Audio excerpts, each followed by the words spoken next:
জান মোক আইফোন 17 লাগে। জান মই ফুৰিবলৈ যাওঁ প্লিজ। সুন্দৰী বান্ধৱীৰ আবদাৰত মম গলা দি গলিল যোৰহাটৰ যশ ধনুকাৰ হৃদয়। পিছে তাতেই লাগিল আচল লেঠা। বান্ধৱীৰ প্ৰয়োজন পূৰাবলৈ যশৰ হাতত নাছিল টকা। তেনেতে যশৰ মনত পৰিল ঘৰৰ আলমিৰাত পৰি আছে মাক দেউতাকৰ সাঁচতীয়া লাখ টকীয়া সোণৰ অলংকাৰ। আগপিছ নাভাবি দুই বন্ধুৰ বুদ্ধিমতে যশ ধনুকাই বিক্ৰী কৰিলে সকলো অলংকাৰ আৰু বান্ধৱীক দিলে 1.5 লাখ টকীয়া আইফোন, ফুৰিবলৈ যাবলৈ 1 লাখ টকা। পিছে কপাল ফুটা যশ ধনুকাৰ। 50 লাখ টকা মূল্যৰ সোণৰ অলংকাৰৰ বাবদ যশ ধনুকাই পালে মাত্ৰ 7 লাখ টকা। আনহাতে যিগৰাকী বান্ধৱীৰ বাবে যশ ধনুকাই ঘৰতেই সিন্ধি দিছিল, সেই বান্ধৱীয়েও স্বাৰ্থ সিদ্ধিৰ পাছত গা এৰা দিলে যশক। বন্ধুৱেও ঠগিলে আৰু বান্ধৱীয়েও ঠগিলে। দুখতে যশে সাংবাদিকৰ সন্মুখত ক'লে, এনেই তাই মোৰ ওচৰত নাথাকে, টকা দিলেহে মোৰ ওচৰত থাকে। মানে তাই এনেতো ইমান ক্লোজ নাথাকে, কিন্তু যেতিয়া পইচা থাকে হাতত তেতিয়া তাই ক্লোজ হৈ থাকে। বাকী এনেই কোনো ৰিলেশ্যন নাই মোৰ তাৰ লগত। প্ৰেম অন্ধ বুলি এনেই নকয়। যোৰহাটৰ যশ ধনুকাই তাৰ জ্বলন্ত প্ৰমাণ। Relationship status it's complicated. কিন্তু বান্ধৱীৰ প্ৰতি যশৰ মন যেন মন নহয়, গোলাপ ফুলৰ বাগিচাহে। তুমি বিচাৰিলে আকাশৰ তৰাও আনি দিম। আৰু সেয়াই হ'ল। যশৰ পকেটত নাছিল ফুটা কৰি, কিন্তু বান্ধৱীক লাগে আইফোন 17, বিলাসী ভ্ৰমণৰ বাবে টকা। আৰু টকা দিলেহে যশৰ ওচৰত থাকে এইগৰাকী বান্ধৱী। যুৱতীগৰাকী মানে মোৰ লগত 6-7 বছৰ পুৰণা চিনাকি। মানে তাই এনেতো ইমান ক্লোজ নাথাকে, কিন্তু যেতিয়া পইচা থাকে হাতত তেতিয়া তাই ক্লোজ হৈ থাকে। বাকী এনেই কোনো ৰিলেশ্যন নাই মোৰ তাৰ লগত, চিনাকি আছে ভাল। উপায়ন্তৰ হৈ যশে হাত দিলে ঘৰৰ সম্পত্তিত, ভাঙিলে আলমিৰাৰ তলা, চুৰ কৰিলে ঘৰৰ প্ৰায় 50 লাখ টকাৰ সোণৰ অলংকাৰ। যশৰ অভিযোগ, জিতু চুমানী নামৰ এজন বন্ধুৰ বুদ্ধিমতে যশে ঘৰত সংঘটিত কৰিছিল চুৰিকাণ্ড। আৰু যশ ধনুকাই জিতু চুমানীৰ হাততেই বিক্ৰীৰ বাবে দিছিল অলংকাৰখিনি। আৰু ৰাহুল নামৰ এজন যুৱকৰ সহায়ত গোলাঘাটত বিক্ৰী কৰিছিল অলংকাৰখিনি। কিন্তু 50 লাখ টকা মূল্যৰ অলংকাৰৰ বিনিময়ত মাত্ৰ 7 লাখ টকাহে পালে যশে। একচুৱেলি 28 জুলাই আগত আমি যেতিয়া লগৰবোৰ গধূলি লগ পাওঁ, তেতিয়া তাত জিতু চুমানী, ৰোহিত প্ৰসাদ আৰু আমি এনেই লগৰবোৰ যেতিয়া লগ পাওঁ তেতিয়া এনেই ডিছকাশ্যন এটা হয়। পইচাবিলাক ক্ষেত্ৰত লগৰবিলাক মাজত যোনটো আড্ডাত মানে ডিছকাশ্যন এটা হয় জেনেৰেলি, যে কাৰ ওচৰত কিমান পইচা আছে, কি আছে, ফিউচাৰ প্লেনিং কি আছে। তাৰপিছত তেতিয়া এনেই জিতু চুমানীয়ে মোক সোধে যে কি কয়, তোৰ ওচৰততো এতিয়া পইচা নাই, তই কি কৰি আছ, কেনেকৈ চলি আছ? মই বোলো না, যিমান মোৰ এক্সপেৰিয়েঞ্চ আছে মোক ঘৰৰ পৰা দিয়ে, আৰু বাকীতো অন্য বিশেষ একো নাই। তাৰপিছত বোলে এক্সটাৰ্নেল এক্সপেৰিয়েঞ্চ যোনটো আছে, পাৰ্চনেল এক্সপেৰিয়েঞ্চ, সেইবোৰ কেনেকৈ চলাই আছোঁ? এতিয়াতো তোৰ ওচৰত একো নাই। বোলো নাই। তাৰপিছত এনেই লাহে লাহে কথা পাতো, চলোতে গ'ল্ডৰ কথা ওলালে। কাৰ ঘৰত কিমান কি গ'ল্ড আছে, জুৱেলাৰী আছেনে নাই। তাৰপিছত মোক ওপৰত পইণ্ট আউট কৰিলে যে তোৰ ওচৰততো হ'ব। মই বোলো আছে, ঘৰত আছে, কিন্তু আমাৰ সেইবোৰ চব ছেপাৰেট ৰুমত ছেফ লকত থাকে, মোৰ ওচৰত মোৰ হাতত একো নাথাকে। তাৰপিছত বোলো ঠিক আছে। তাৰপিছত এই মানে মোৰ মা দেউতা 28 জুলাই বাহিৰত যাব বুলি সি গম পায়। মানে আমিতো চব কথা কওঁ ন, হয় সেইটোৱে মানে ডিছকাশ্যন আৰু লগৰবিলাক মাজত যেনেকৈ হয়। তো মই সেয়া ক'লোঁ 28 জুলাইতো মোৰ মা দেউতা নাথাকে, লমচম 10 দিন কাৰণে বাহিৰত যাব, বেছিও লাগি যাব পাৰে, কেলৈ ফেমিলি ফাংচনো আছে আৰু ট্ৰিটমেণ্টো আছে। তো দুটা কাম একেলগে শেষ কৰি পেলাই আহিব। চ' তেতিয়াই সি মানে মোক ক'বলৈ আৰম্ভ কৰিলে, মানে মোক ট্ৰিগাৰ কৰিলে সেইটো কাম কৰিবলৈ। যে তই বোলে মোক যে তইতো মা দেউতা নাথাকিব যদি তইতো গ'ল্ডটো ওলাব পাৰ। মই বোলো না, এইবিলাক চাবিটো মোৰ ওচৰত নাথাকে। বোলে না, তই এটা কাম কৰিবি, তই বনাই ল'বি ডুপ্লিকেট কি, চাবিটো বনি যাব। এইটো আমাৰ কথা হৈছিলে 25 জুলাই মানত। তেতিয়া 28 জুলাই মোৰ মা দেউতা যোৱা কথা আছিলে। তাৰ আগতে মানে সি এইবোৰ কথা মানে অন কলত নকয়, আৰু ক'লে মানে কিছুমান কথা হোৱাটছএপ ভইচ কলত কয়, নহ'লে লগ কৰি পেলাই ফেচ টু ফেচ কয়। তাৰপিছত ক'লে যে তইতো ডুপ্লিকেট কি বনাব পাৰিবি। বোলো এইবিলাকতো কেনেকৈ কৰিম মই, মোকতো ভয় লাগিব।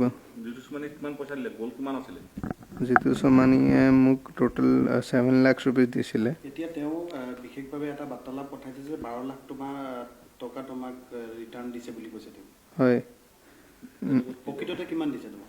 নহয়, তেখেতে মোক 7 লাখ ৰুপিজ দিছিলে। দুইবাৰত মই তেখেতক বস্তু দিছোঁ, 2 দিনত ডিল হৈছিলে, বেলেগ বেলেগ দিন। চ' এইটোত গ'ল্ড চেইনো আছিলে, ন'জ ৰিঙো আছিলে, কড়াও আছিলে, চব গ'ল্ডৰ। প্ৰায় কিমান মূল্য আছিলে গোটেই গ'ল্ডটো? আনুমানিক এটা মূল্য? মোক সি 7 লাখ ৰুপিজ দিছিলে। নহয়, তুমি তোমাৰ ঘৰৰ পৰা যিটো গ'ল্ড আছিলে সেই গ'ল্ডটো প্ৰায় কিমান? এতিয়া চব কথা হোৱাৰ পাছত আমি গম পাইছোঁ যে মাৰ্কেট ভেলিউ 50 to 60 lakhs আছিলে। কিন্তু সি মোক 7 lakhs দিছিলে। তাৰ ভিতৰৰ পৰাই এইখিনি ক'ত বিকিলে? যিমান আমি গম পাইছোঁ এতিয়া গোলাঘাটত সি বিকিছিলে বুলি গম পাইছে। আৰু তেতিয়া মই যেতিয়া তাক সুধিছিলোঁ যে আৰু কোন আছে লগত, কাৰ মানে লগত আপুনি বিকি আছে, কৈছে মোক না বহুত দূৰ গৈ বিকিবলৈ হৈছে, মই তোক ক'ব নোৱাৰোঁ ক'ত মানে বিকিছোঁ, আৰু বাকী তোৰ মানে কামটো আমাৰ হৈ যাব, সেইটো তোৰ টেনশ্যন নল'বি। তাৰপাছত এইকেইদিনত যেতিয়া কথাবিলাক ওলালে, মোৰ দেউতাই তাক ফোন কৰিলে, তেতিয়া সি ৰোহিত প্ৰসাদ নাম ল'লে যে মই তাক দিছিলোঁ। সেইটো কাৰণে মানে যোনটো চাবি বনোৱা মানুহ থাকে চৰ্দাৰজী, ইয়াত যোনটো মাৰ্কেটৰ ফুৰি থাকে, সিহঁতৰ পৰা তাক মানে আমি মাতিছিলোঁ। কি কাৰণে তুমি পইচাখিনি ল'বলগীয়া হ'ল? কি কাৰণে বাধ্য হ'লা? এনেধৰণৰ পৰিৱেশ আহিলে যে তুমি নিজৰ ঘৰৰ পৰা লকাৰৰ পৰা তুমি সোণ বিক্ৰী কৰিবলগীয়া হ'ল, তেনেধৰণৰ পৰিস্থিতি হ'ল, কি হৈছিলে? মানে তোমাৰ কেনেধৰণৰ মানে সমস্যাৰ সন্মুখীন হৈছিলা? মানে মোক টোটেলি জিতু সোমানীয়ে মেনিপুলেট কৰিছিলে। এই টকাৰে বান্ধৱীক আইফোন আৰু ফুৰিবলৈ যাবলৈ টকা দিলে য়শ ধনুকাই। তো আমাৰ ট্ৰানজেকশ্যন হৈছিলে, তাক মই তাত এটা আইফোন দিছিলোঁ। কিমান টকীয়া? এইটো 1,55,000 কিমান আছিলে। তাৰপাছত সিহঁতি অৰুণাচল গৈছিলে ফুৰিবলৈ, চ' তাত মই 1 লাখ টকা দিছিলোঁ। আৰু বিভিন্ন টাইমত 50,000 বেলেগ বেলেগকৈ দিয়া হৈছিলে। আৰু তাৰপিছত আকৌ মানে 50,000 লাষ্ট মই আৰু তাক দিছিলোঁ। য়শ ধনুকাৰ চাঞ্চল্যকৰ ভাষ্যৰ পাছতে অজ্ঞাত স্থানৰ পৰা নিজকে নিৰ্দোষী বুলি দাবী কৰি কান্দি কান্দি সংবাদ মাধ্যমলৈ এক ভাষ্য প্ৰেৰণ কৰে অভিযুক্ত জিতু সোমানীয়ে। আৰু এই পৰ্যন্ত অলংকাৰ বিকি য়শ ধনুকাক 12 লাখ টকা প্ৰদান কৰা বুলি দাবী কৰে। मैंने आज एक न्यूज़ देखी जिसमें यश धनुका ने मेरे ऊपर बहुत गलत तरीके से इल्जाम लगाए हैं। असली घटना ये थी कि यश धनुका आया था मेरे पास रोते हुए, और उसने मेरे को कहा कि भैया मेरे को पैसे की दरकार है। मैं बोला भाई मेरे पास तो कहाँ पैसे है, मेरे पास तो नहीं है पैसे वैसे। तो बोलता है कि नहीं भैया मेरा खुद का, मेरा पर्सनल खुद का लिया हुआ मेरा गोल्ड है, वो आप बेच दीजिए। तो मैंने बोला कि भाई ये तो गलत बात है, मैं नहीं बेचूंगा। तो बोला नहीं भैया मेरा खुद का है। तो उसकी बात में मैं आके मैंने रोहित के थ्रू उसका गोल्ड बिचवाया था, रोहित प्रसाद के थ्रू उसका गोल्ड बिचवाया था। मुझे ये एकदम भी आइडिया नहीं था कि वो झूठ बोल रहे हैं। और जो ये 50 लाख रुपए का दावा ठोक रहे हैं कि 50 लाख का सोना गया है, मेरे को नहीं पता कितना क्या सच है क्या नहीं है। मैंने यश को एक बार 5 लाख रुपए दिए थे, एक बार 4 लाख रुपए दिए थे, और एक बार 3 लाख रुपए दिए थे। ऐसे करके मैंने टोटल इसको 12 लाख रुपए दिए थे। मेरे को ये सब बाद में पता चला जब उसके पिताजी का फोन आया था मेरे को, ये जब घर से लापता हुआ था तब मेरे को पता चला कि ऐसे ऐसे से सोना चोरी करके लेके गया है। मैं घबरा गया था, ये एकदम झूठ बोल रहा है। इसका सिर्फ लड़की का चक्कर, सिर्फ लड़की का चक्कर। ये लड़की के साथ कहाँ कहाँ नहीं जाता है, क्या क्या करता है, सब लड़की का चक्कर है। सिर्फ लड़की का चक्कर। জিতু চোমানীৰ ভাষ্যৰ পাছতেই পুনৰ মুখ খুলিছে য়শ ধনুকাই আৰু জিতু চোমানীৰ প্ৰৰোচনাত পৰিয়েই বান্ধৱীৰ প্ৰয়োজন পূৰ কৰাৰ স্বাৰ্থত য়শ ধনুকাই ঘৰৰ পৰা চুৰি কৰিছিল সোণৰ অলংকাৰ। মই যিমানটো শুনিছোঁ জিতু চোমানীয়ে কৈছে যে মই তাৰ ওচৰত গৈছিলোঁ কান্দি কান্দি পইচা বিচাৰিবলৈ। মই তাৰ ওচৰত পইচা বিচাৰিবলৈ যোৱা নাই। তো আমি এনেই বহি আছিলোঁ, তেতিয়া ডিছকাশ্যনটো হৈছিলে যোনটো মই লাষ্ট মোৰ ইণ্টাৰভিউত কৈছিলোঁ। তো তেতিয়া এই গ'ল্ডৰ চৰ্চাবিলাক হোৱাৰ পাছত সি তাৰপিছত মোক মেনিপুলেট কৰিবলৈ আৰম্ভ কৰিলে, মোৰ ব্ৰেইন ৱাছ কৰিবলৈ আৰম্ভ কৰিলে, মোক গ'ল্ড ওলাবলৈ ঘৰৰ পৰা ফ'ৰ্চ কৰিবলৈ আৰম্ভ কৰিলে। তাৰপিছত কথাবিলাক তেনেকৈ হৈছিলে আৰু মই তাক দুইবাৰতে গ'ল্ডবিলাক দিছিলোঁ আৰু সি মোক 7 লাখ ৰুপিজে দিছিলে আৰু তাৰ পৰাই সি কমিশ্যন লৈছিলে 10-20 হাজাৰ টকা। তো তাৰপিছত কথাবিলাক তেনেকৈ হৈছিলে। সি কৈছে যে 12 লাখ টকা দিছে, সি মোক 12 লাখ টকা দিয়া নাই, সি মোক অনলি 7 লাখ টকা দিছে। যি এগৰাকী যুৱতীৰ কথা কৈ আছে, এতিয়া যুৱতীগৰাকীৰ লগত কেনেধৰণৰ তোমাৰ সম্পৰ্ক আছিলে? তোমাৰ বান্ধৱী আছিলে নে তোমাৰ প্ৰেয়সী আছিলে নে কেনেধৰণৰ সম্পৰ্ক আছিল তেওঁলোকৰ? তাই মোক চিনাকি ক'বলৈ 6-7 বছৰ পুৰণা চিনাকি, লগৰ বুলিয়ে ক'ব পাৰি। আৰু যেতিয়া পইচা থাকে তেতিয়াই তাই ইণ্টাৰেষ্ট দিয়ে, পইচা নাথাকিলে তাই ইণ্টাৰেষ্ট নিদিয়ে। আৰু এইকেইদিন পইচা আছিলে আৰু এইকেইদিন তাইও যোৰহাটত আছিলে কাৰণে তাই বেছি ক্ল'জ হৈ আছিলে। তেওঁ গম পাইছিলে নি যে তুমি তোমাৰ ওচৰত পইচা আছে বা তুমি কোনখিনি বিকিছা, তেনেধৰণৰ বিষয়সমূহ গম পাইছিলে নেকি?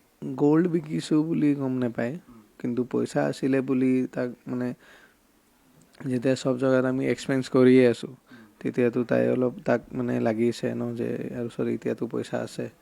চ' তাৰপিছতে মানে তেতিয়া পৰাই তাই মোৰ লগত মানে এইকেইদিনত বহুত ক্ল'জ হৈ আছিল। কিয় দিবলগীয়া হ'ল পইচাখিনি? তুমি কিয় দিবলগীয়া হ'ল তেওঁক? কিয় মানে একো লাইক তাই খোজে, কয় যে আইফোন লাগে। এতিয়া মোৰ ওচৰতো পইচা আছিলে, ময়ো তাৰপিছত একো চোৱা নাই, ভাবা নাই, ময়ো আনি দি দিলোঁ। তাৰপিছত অৰুণাচল যাওঁ বুলি ক'লে ফুৰিব, পইচা বিচাৰি মই দি দিলোঁ। তুমিও তেওঁৰ লগত যোৱা নেকি ফুৰিবলৈ? না, আগত মই যোৱা নাই। তাইতো ইয়াত নাথাকেই, তাই এইকেইদিনত যোৰহাটত বেছি আছিলে। বাকী আগততো তাই মাজত তিনিচুকীয়া আছিলে, তাৰপিছত গুৱাহাটীত আছিলে, এতিয়া এইকেইদিন যোৰহাট আছিলে। ছোৱালীজনীৰ বিষয়ে তুমি কি গম পাইছা এতিয়া বা আগতে কেনেধৰণৰ তোমাৰ সম্পৰ্ক আছিলে? গোটেই বিষয়টো যিহেতু চৰ্চা চলিছে যে তুমি যুৱতীগৰাকীৰ লগতেই এই কামখিনি কৰিবলৈ বাধ্য হ'লা ঘৰত, গোটেই বিষয়টো মানে ৰাইজে জানিব বিচাৰিছে তোমাৰ পৰা। ছোৱালীজনী কেনেধৰণৰ, মানে যুৱতীগৰাকীৰ ৰোলটো কি হয় তোমাক লৈ, মানে তেওঁৰ মটিভটো কি? মানে তাই একো এই গ'ল্ড বিকা বা সেইবিলাকত পইচা ওলাবলৈতো তাৰ কোনো হাত নাই। এইবিলাকতো চব জিতু চোমানীয়ে যেনেকৈ ক'লে তেনেকৈ মই কৰিলোঁ। কিন্তু তাই মোৰ পৰা আইফোন ল'লে, ফুৰিবলৈ যাওঁতে লাখ টকা ল'লে আৰু বেলেগ বেলেগ টাইমত মানে বিভিন্ন ধৰণৰ এমাউণ্ট ল'লে। আমাৰ লগত মানে তাৰ লগত অলমষ্ট 5 লাখ ৰুপিজৰ ট্ৰানজেকশ্যন হ'ল এইকেইদিনত। সেইটোতো জানিব বিচাৰিছে তেওঁ ছোৱালীগৰাকীক তুমি ইমান পইচা দিবলগীয়া হ'ল, তোমাৰ সম্পৰ্কটো কিমান মধুৰ তেওঁৰ লগত? মানে ভাল লগৰ বুলিয়ে ক'ব পাৰে আৰু মানে আছিলে তাই মোৰ লগত ক্ল'জ আছিলে এইকেইদিনত। আগৰ পৰাও মানে 6-7 বছৰ পুৰণা চিনাকি হ'লেও মানে কথা বাৰ্তা যেতিয়া হয় তেতিয়া ভালকৈ হয়, মাজত কমিউনিকেশ্যন নাইকিয়াও হৈ যায়। তেনেকৈয়ে আছোঁ আমি। একো বিশেষ একো নাই যে মই তাৰ লগত ৰিলেশ্যনত আছোঁ বা আমাৰ কিবা ফিউচাৰ প্লেনিং আছে, তেনেকুৱা একো নাই। বিভিন্ন হোমষ্টেলৈ তুমি যোৱা বুলি এক চৰ্চা চলিছে, হয় তুমিও তোমাৰ মন্তব্যত প্ৰকাশ কৰিছা। হয় তেনেকুৱা ধৰণৰ হয় আছিলোঁ। আমি বেলেগ বেলেগ মানে হোমষ্টেবিলাকত ষ্টে' কৰিছোঁ, বেলেগ বেলেগ ঠাইত প্ৰপাৰ্টিবিলাকত ষ্টে' কৰিছোঁ আমি যোৰহাটত। আৰু মই যিমান গম পাইছিলোঁ তাই যে ছোৱালীয়ে হয়, কিন্তু আজি মই যিমান গম পাইছিলোঁ যে তাই মানে আগতো তাৰ কিবা ছেপাৰেশ্যনৰ কেছবিলাকো চলি আছে, আগৰো তেনেকুৱা কিবা তাৰ কেছবিলাক চলি আছে। তাই মানে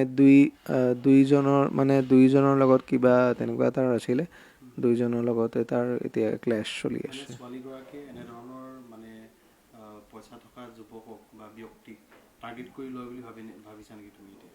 হয়, আছে, তেনেকুৱা আছে। তাই তেনেকুৱা প্ৰফাইলৰ মানুহবিলাকক বিচাৰি থাকে।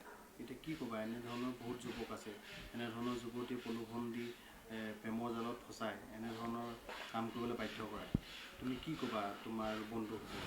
মইতো এতিয়া চবক সেইটোৱে ক'ম যে নিজৰ মা দেউতাই যি কয়, মা দেউতাই যি বুদ্ধি দিয়ে, বেলেগৰ বুদ্ধিত আহাতকৈ, আৰু মোৰ যেনেকুৱা পৰিস্থিতি এতিয়া হৈ আছে, সেইটো পৰিস্থিতি হ'বলৈ নিদিব লাগে, আৰু নিজৰ মা দেউতাই যি কয় সেইটোৱে কৰিব লাগে, আৰু মা দেউতা যেনেকৈ আগবঢ়ায় তেনেকৈ আগবাঢ়ি থাকিব লাগে। ইতিমধ্যে সোধা পোছাৰ বাবে যোৰহাট আৰক্ষীয়ে আটক কৰিছে য়শ ধনুকাক। এতিয়া আৰক্ষীৰ তদন্ততহে পোহৰলৈ আহিব প্ৰকৃত সত্য। News desk report UNE।